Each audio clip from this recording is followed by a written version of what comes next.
Hey, so, Colin, is that your first name? Yes. Hey, so, do you know Anna? Last name is Wilson? Oh, yes, I do. So, there's really no easy way to say this, sir. So, apparently last night she passed away. This is Colin Strickland, and he was just told that his ex-girlfriend, Anna Wilson, was brutally murdered only hours ago.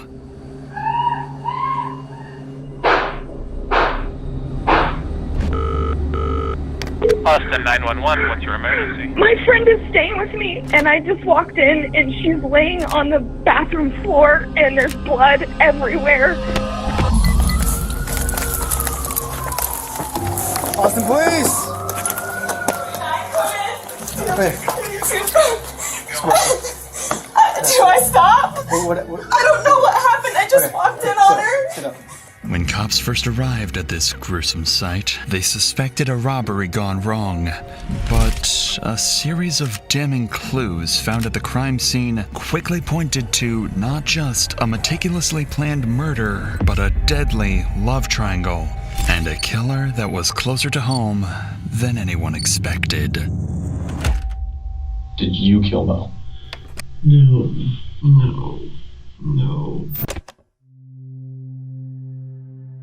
On May 11th, 2022, police were called to an address after a woman made this disturbing 911 call. What's the address of the emergency? It's 1708 Maple Avenue. Okay, tell me exactly what happened. My friend is staying with me, and I just walked in, and she's laying on the bathroom floor, and there's blood everywhere, and I don't know what happened. Is she awake? She's not awake. There's blood all over her face and all on the back of her head. Is she breathing? No, she's not breathing. I've got the paramedics on the way to help you. Stay on the line, Caitlin. That caller was Caitlin Cash, and she'd arrived home to find her friend, Mariah Wilson, clinging to life after being shot. Austin, please!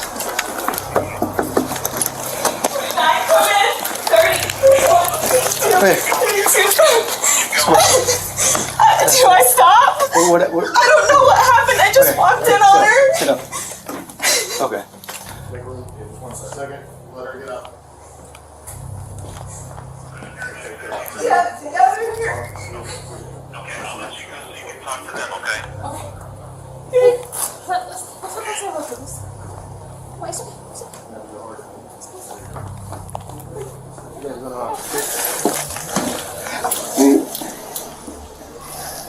Yeah, headshot. Nobody heard any shots? We don't know how long she's been down? No. And that's it. Pretty close to it. Yeah. Oh, we got CSF in there. After assessing the situation, officers noticed cerebrospinal fluid, or CSF for short, oozing onto the floor. This fluid surrounds the brain, meaning the bullets had actually pierced her skull and killed her instantly. This meant there was no saving her, no matter what anyone did. But officers could still bring her killer to justice, which is why they need answers right now. Answers that only Cash can give, as she is the only witness that officers currently have. Do you know if he's talking to anyone or any friends? I know you say you don't live here. Yeah, no, she was with her friend Colin. Colin? Yeah. Colin's last name? Colin Strickland. Colin Strickland? Strickland, yeah. Yeah. They went swimming. Okay.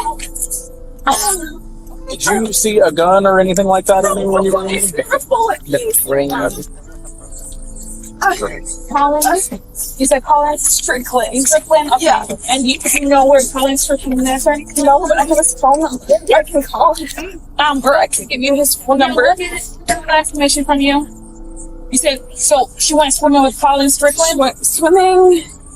I left to go have dinner with my friends, and then I came back. Yeah, this is my house. That's your house. This is my house. She's staying with me. Right now, police are a bit disoriented as to what exactly went down just hours earlier, but they would soon run into some evidence that would change everything. Worth noting is that situations like these can be extremely traumatizing for those involved, but that's also the case for people watching these types of videos. I've partnered with them to provide you with an easy and simple solution to therapy. Therapy has helped me overcome my anxiety, manage my stress levels, and become confident enough to build a team that helped grow this channel to over 1 million subscribers. Thank you guys, by the way. The biggest problem I found with therapy is that you usually have to go through a lot of therapists before finding the one that's right for you. BetterHelp makes this easy. With their 30,000 licensed therapists, BetterHelp will match you with someone who understands your needs the best and gives you a safe space to talk.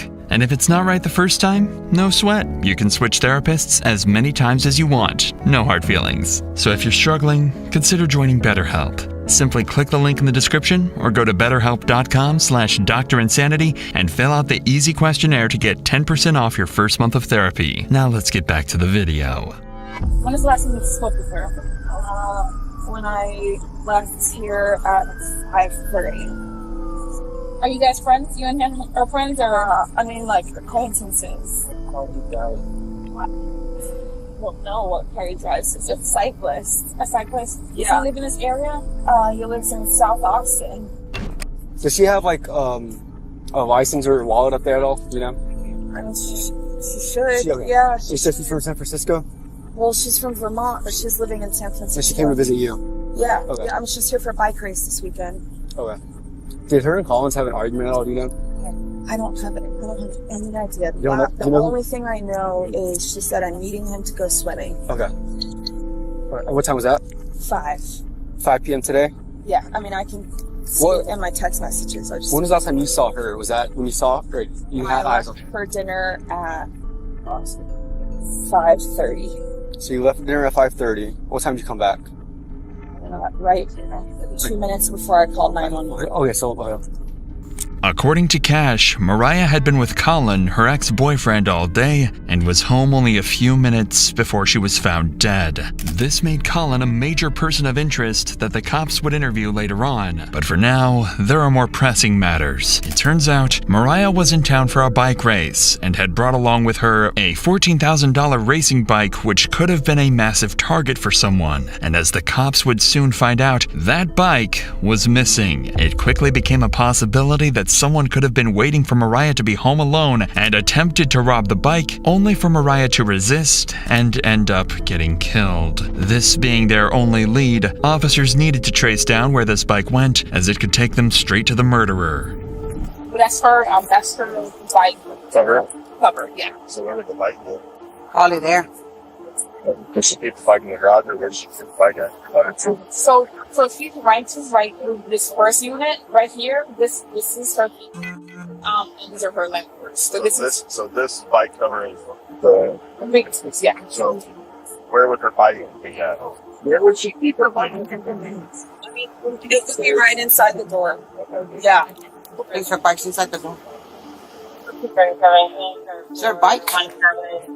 Anywhere? You see a bike? She said she would put it right by the door. No bike. That's negative, Jobs. With no trace of the bike in the house, officers decided to begin searching the woods nearby when they made a discovery that showed them they were on the wrong track completely, leaving them with absolutely zero leads. Hey, come here. Somebody might be in here. This might be the bike, okay? But hold on. Somebody might be in here.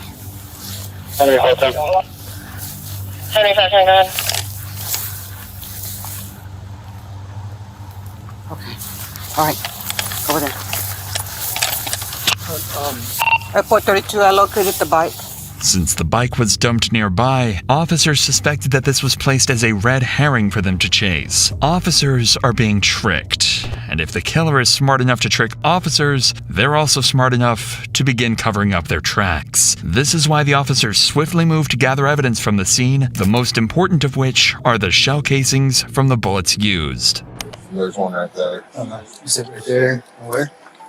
There's one right there. Right there. Okay. Those bullet shells will help cops identify the gun used. Now they just had to find that gun and the shooter, who officers initially believed could have been Cash. It is for this reason that officers bring Cash back to the police station in order to conduct a crucial test to confirm whether she's innocent or not. So, let me tell you this up front. By no means in the world do I think that you did any of this. Okay? But so what they're gonna do, we're just gonna have them swab your hands for gunshot residue. If we don't do this to you, then in court they can say, oh, what about this other person? Why didn't you do this part of the investigation? A GSR, or gunshot residue swab test of Cash's hands, presented a negative result. Considering that Mariah was in a very narrow space of the home, officers concluded that Caitlin could not have been the one to murder her. Fortunately, though, Cash did provide an important piece of information. The last person in contact with Mariah was Colin Strickland. Digging deeper into this, cops discovered that the two were having drinks at a nearby cafe and have never suspected that this would be the last time that they saw each other. This is why Colin was an important lead who could give officers valuable insight about the events leading up to the murder. But before police went in to interview Colin, they noticed some houses in the neighborhood had CCTV cameras installed, which could possibly help reveal the killer's identity. When investigators watched the footage back, they found something very interesting.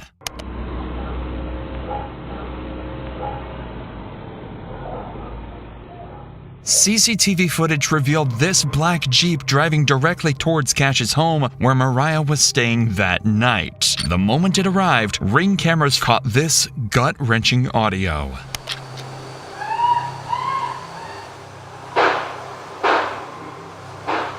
And immediately after the shooting, the killer escaped.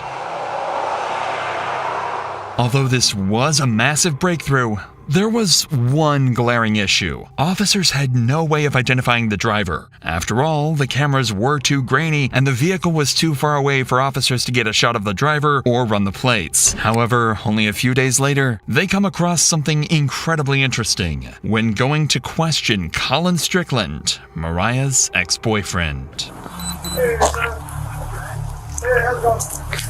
it going? This is the same black Jeep that officers saw on cameras parked right outside Colin's home. Hey, so Colin? Yes. The first name? Yes. Hey, so do you know Anna? Mo. I know Mo. Yeah. Everybody calls her Mo. Last name is Wilson. Rider, she's a yes. Gravel rider. Yes, I do. Okay, so there's really no easy way to say this, sir. So apparently, last night she passed away.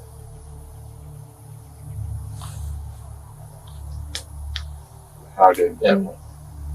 She right now it's an open investigation, but it is being investigated as a homicide.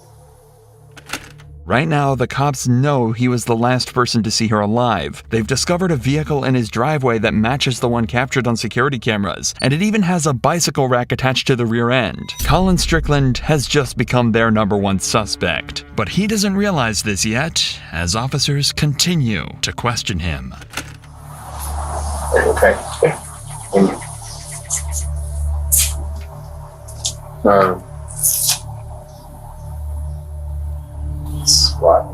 Do you happen to have her mom's address by any chance? I know that she lives in Vermont.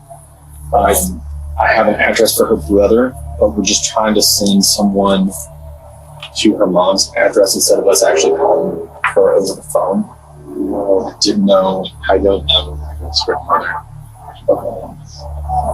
We went to Deep Eddy yesterday afternoon, and then we heard her, and I dropped her at her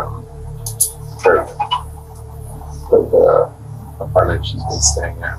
Yeah. Right after about 6:30.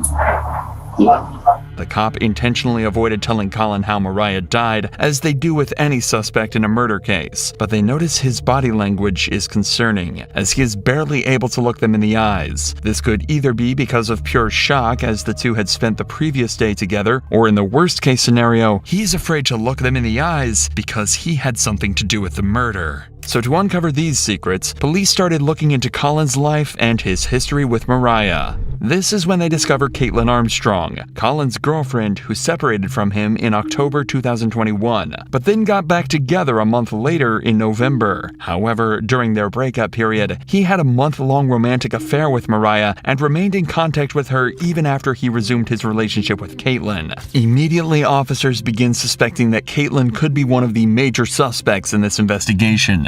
These suspicions were further confirmed when they ran the plates of the black Jeep and found that it didn't belong to Colin, but it was actually owned by Caitlin. Considering that Colin was good friends with Mariah and Caitlin hated this made her a suspect in this investigation. So to get to the bottom of this, officers bring in Colin 2 days after the murder in order to achieve two objectives with one interview. The first would be able to see whether Colin has a solid alibi that he can present to the officers. After all, whether he did it or not, Colin was the last person to see Mariah alive. And the second is to gather information that can be used against other suspects, like Caitlin.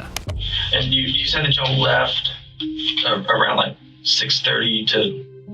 I don't think that's accurate anymore, because we must have left over at about 7:45 or even later, probably maybe more like 8. Yeah. Just as it was getting dark. Okay. Because we went straight to her place and it wasn't dark yet, but it was.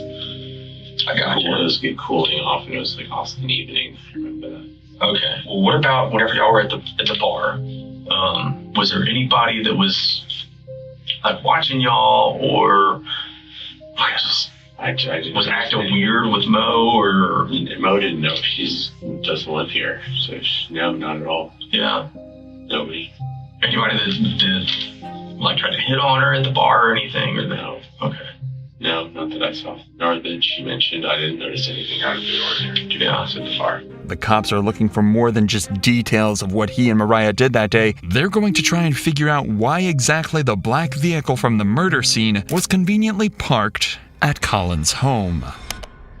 Whenever I was over there earlier, I saw there was the other car, because you said that you drive a motorcycle and then you drove the Mercedes. Drove Mercedes. Up here. I guess the other one is... Jeep is hers. My girlfriend, Caitlin. Okay, so that belongs to her. Okay. Yeah. All right, so you got back around like 7:30. I don't know exactly when that was. I think I texted Caitlin as I was leaving, just saying, hey, are you still out getting food? Yeah, more like 8:30 is when I dropped her off at her house. Okay. I think just before dark, so I texted Caitlin as I was like after I left. Okay. And that was whenever you... It says 8:36. I think she was in a yoga class. She showed up. Time close. So you're getting back home. She's not home. What time was it that she got home? Short right after I texted her, probably 9:20 or so. That says 9:21. Okay. Like where had she been? Like that whole... She had actually a laser hair removal appointment, she said, at 7 p.m. downtown. Uh-huh.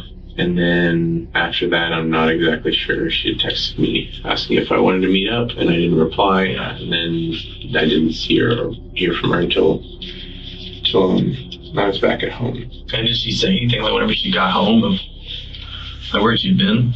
No, but she was in her, like, a yoga outfit, carrying a yoga mat. Although Colin had heard from Caitlin the night of the murder, he couldn't give her a solid alibi and didn't even know exactly where she did her yoga classes. He also managed to avoid mentioning his romantic affair with Mariah, but he'll soon be left with no choice but to tell the cops everything.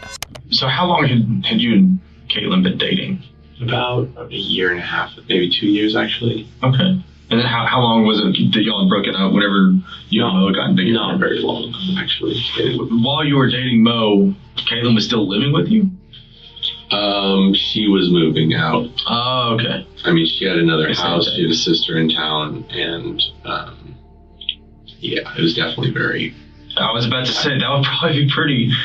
It definitely was. Awkward. It was kind of almost like something I felt like I like to force the situation, which is stupid. But So, why was it that you had to change the name from Mo in your phone? Just because because in the past Caitlin has looked at my phone, and I just didn't want to surface.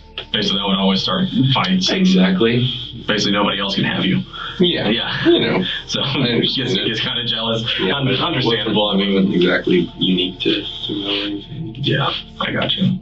After listening to Colin, officers achieved what they set out to do. First, they cleared Colin, who had texts and times to back up his alibi. Secondly, they managed to gather information about Caitlin, whose entire story is shady. That means that out of the 3 suspects that officers have, Colin, Cash, and Caitlin, only Caitlin's movements are entirely unaccounted for. This is why cops were now more suspicious of her than ever, but had no irrefutable evidence to arrest Caitlin. At least, not until the cops searched the police database and hit the jackpot. Caitlin Armstrong had a warrant on her head for a minor infraction. It was all they needed to bring her in, and then use it as an excuse to question her about Mariah. All right, so I'm Detective Connor, and so my partner is actually talking to Colin right now. So I wanted to come in here and start chatting with you and everything, so you don't have to wait super long. So it sounds like you may have some information, may have witnessed something, so I just wanted to chat with you about some stuff. But you're here for a warrant right now, I guess. Are you familiar with what you have going on with that? No idea. Okay, so I guess it was like a theft of service warrant, something kind of minor. Nothing. Okay. So that's why you're here. You've got a theft of service warrant. That's why you got picked up today and everything. So I was just letting you know on that part. Observe how the detective maintains an almost nonchalant demeanor, despite the gravity of the situation. This is deliberately done to create a sense of security for Caitlin, ensuring she remains unaware that she is under any suspicion by the police. Despite this, Caitlin appears noticeably tense and uneasy. Can you tell me what it was that was the theft of service? I can look. I'm not sure what it is at this point, but I can look that up later and get you a little bit more information on that for sure. But because you are here and because you were under arrest for that portion of it, we always have to read Miranda and stuff because I want to talk to you about some other stuff that's unrelated to that. The officer has ignored Caitlin's questions about her warrant because she is more focused on digging up information about Mariah's murder, a tactic that becomes dangerous as Caitlin begins to raise concerns about her legal counsel. If I have an existing warrant and you don't know what it's about, do I need an attorney here? So the warrant is just a Class B, just theft of service type thing. The reason I'm here is because your name came up during a conversation with Colin. I think there's a lot more information that you have that can kind of explain some of the stuff he's saying. But to be able to do that, I have to read you your rights, just so that you know and you're protected and things like that, okay? Okay, and so if you're reading me my rights, then I should That's because of the warrant, because you're under arrest for the warrant. So you're technically in custody because of that warrant. So they're 2 separate things. Does that make sense? I think so, but I have never heard. Even though they have Caitlin exactly where they want her, one tiny mistake is about to allow someone cops suspect to be a killer to walk away scot-free. Well, good news. So that's what they were just knocking on the door is apparently that warrant, the date of birth was wrong. So it had your name, but the date of birth is wrong. So it's to a different person. So that's not, you're not under arrest, okay? Okay. I know, it's a little crazy. Although the cop tries to make a joke of the situation, Caitlin now knows that she can leave whenever she wishes. After all, cops have no legal ground to hold her any longer. This is why it's down to this cop to try and convince her that talking is the right thing to do. But I would really like to talk to you and clear some stuff up because Colin did bring your name up, and I think there's a lot more information that you have that can kind of clear some stuff up. Does that make sense? It makes sense. I feel like I should have an attorney present. So that's totally your choice. So at this point, you are free to leave at any point. So this is going to be consensual at this point because you're not under arrest, okay?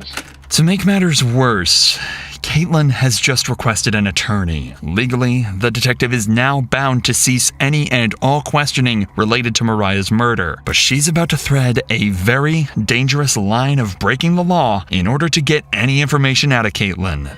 I would love to leave. He would love to leave. Just arrested me in front of my house, in front of all of my neighbors, and carried me in here in handcuffs in front of downtown Austin. It was incredibly I can only imagine. Yeah. And I'm so sorry. I don't have control over that part. Okay. Yeah, I'm not upset with you. So there's a situation that's going on. Did you hear about what's happened over the past 24 hours? Colin walked in the house and said one of the women in the cycling community passed away. Yes. Yeah. While Colin was talking to us, your name came up. And so that's where I would really like to talk to you, because it sounds like there were some issues between you and this girl, and I think that there's probably a lot more to it that you could help explain. Okay, I'm not sure exactly what you mean or what information you'd like. So it sounds like maybe he went out with this girl the other day, and maybe it sounds like from what he's saying that you were a little upset about it. And so that's why I kind of wanted to get your side of it, because that's not fair if he's just saying one thing and trying to go down a route, and I want to make sure that's not the case. That it's not accurate. Yeah, and that's why I wanted to chat with you, because it's a guy. He's going to say stuff, and so we want to make sure that we get both sides of the story and everything and clear it up. So what were you doing yesterday? I would like to leave, I think. You'd like to leave? Yeah. Okay.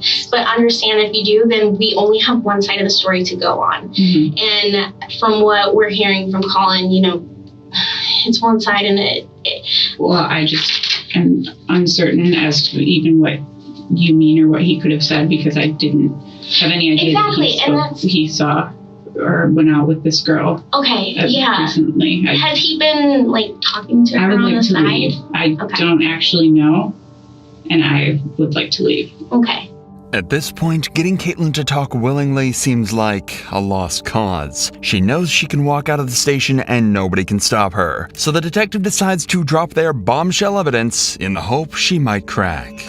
And your vehicle was seen next to her house. And we needed to talk about that, okay? Because when he's saying this stuff and then your vehicle is seen, I want to be able to explain, okay, there's a logical explanation for this. Maybe you were upset and you were just in the area or something. I don't know, because I don't have your story. When I can't explain that and all I see is that your vehicle's over there, that kind of makes it look not too good, right? Okay. And then when we're talking to Colin and we're hearing yeah, there was some jealousy stuff going on, that doesn't sound very good. And so that's why I really want to get your side of the story, because maybe there's a lot more going on.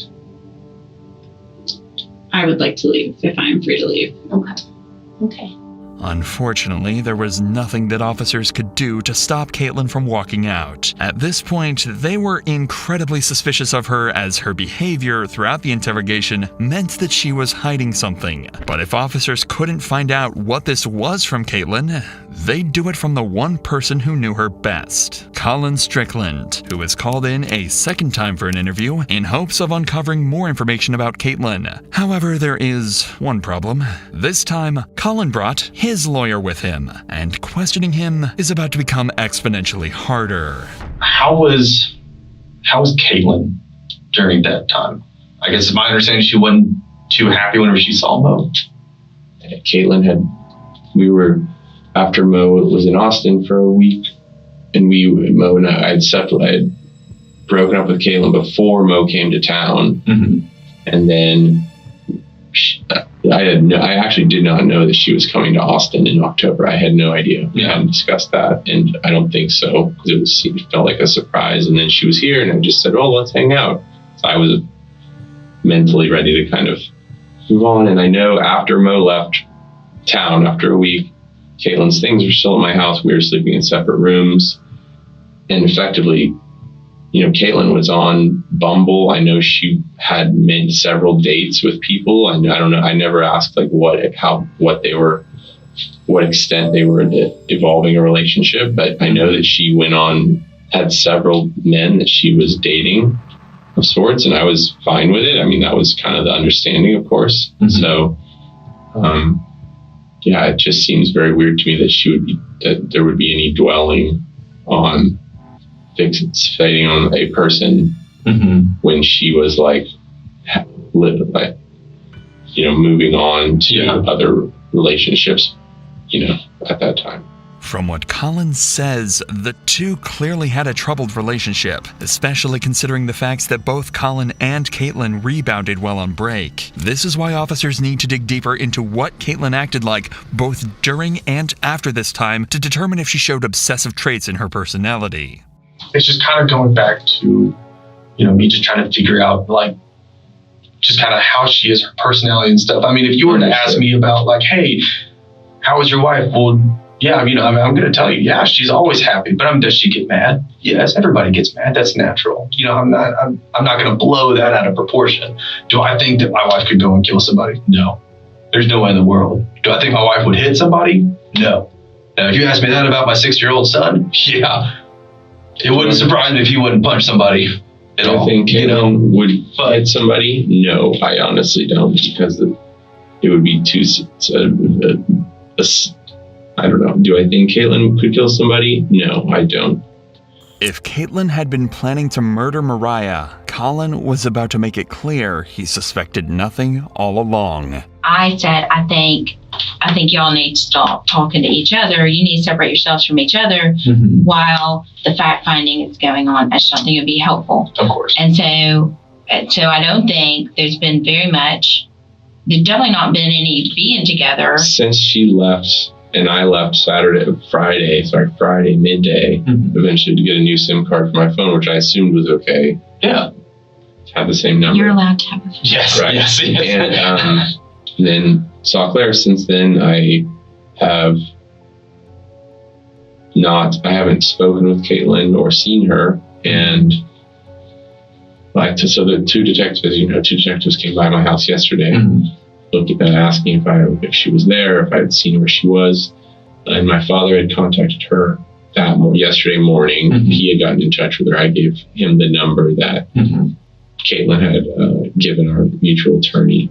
Has she ever mentioned in the past of wanting to hurt Mo? No, she's never mentioned wanting to physically hurt. Okay. Do you think that she is capable? If I thought she was physically capable of hurting another human, I would have extricated myself immediately from that situation. Not only not so much for my own personal safety, but my concern for another human. So what's that answer? The answer is no. Okay. I don't believe in any way she's capable of that. Okay. The gun range that she visited with her sister, do you know where that gun range is? I think it was South I-35. I told them to go to the Reds, which is now something else, which is the one I drove past on my way to school for 12 years at the Waldorf school. But they went to another one because a mutual friend had been there. You bought the guns, right? I bought the guns, yes. When was that? I think early December. Okay. There's a receipt with them. I'm sure you could look at the receipt. In an ironic twist, Colin had bought Caitlin a gun for self-defense, but after police conducted a firearm examination, it just so happened that the bullets it used were the same caliber that were found near Mariah's body. So far, the cops had evidence of Caitlin's car at the scene, they knew about her obsessive behavior, and they knew she owned the same model of gun that was used to kill Mariah. But while they searched for her whereabouts, the investigation continued to uncover crucial and damning evidence that not only heavily suggested Caitlin was responsible for Mariah's death, but also cleared Colin of any wrongdoing. The cops gathered all cell phone data and compared it to the surveillance footage, allowing them to map the movements of Mariah, Colin, and Caitlin on the night of May 11th, 2022. Colin and Mariah were at Pool Burger after their swim and were there around 7 p.m. When they left, they headed to Maple Avenue, but didn't realize that Caitlin was stalking them and was driving in the same direction. Caitlin thought that turning off her cell phone would cover her tracks, but the surveillance footage caught her, and what it shows is a black Jeep eerily similar to Caitlin's closing in on the house where Mariah was killed. As Colin dropped Mariah off at the Maple Avenue address, both were completely unaware that Caitlin was secretly stalking them only yards away. The same black Jeep had driven down the back alley of Maple Avenue and was slowly heading toward Mariah's address. Moments after Colin left, a neighbor's doorbell camera captured audio of Mariah screaming for her life before she was murdered.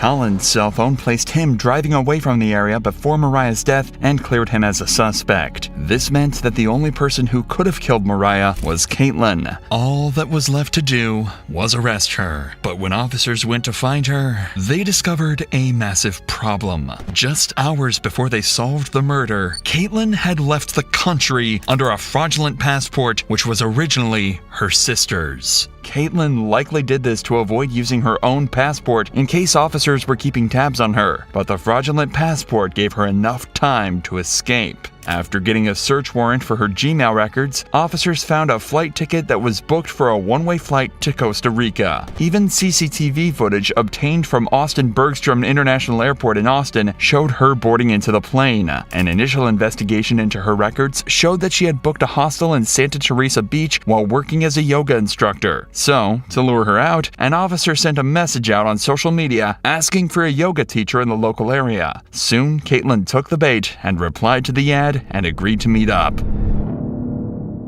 But in the month that she'd been on the run, she'd taken some extreme measures in order to conceal her identity. Caitlin had undergone several surgical operations to alter her appearance, but there was no fooling the arresting officer, who recognized Caitlin from her eyes. She was arrested and flown back to the United States, where she was charged with attempted murder. However, that wasn't the end of it, because in October 2023, Caitlin tried to escape again by taking advantage of a doctor's appointment outside of jail. She can be seen here fleeing from the cops after she jumped from a bathroom window. This time, she was caught almost instantly. If the several attempts to escape justice and falsifying of documents weren't enough to convince a jury Caitlin was guilty, then the surveillance footage and the testimony of Colin Strickland, and most importantly, the ballistic analysis that matched the gun to the shell casings found at the scene of the crime certainly were enough to convince them. Consequently, a year and a half later, on November 16, 2023, Caitlin was found guilty of first-degree murder, and she was sentenced to 90 years in prison for the cold-blooded murder of Mariah Wilson.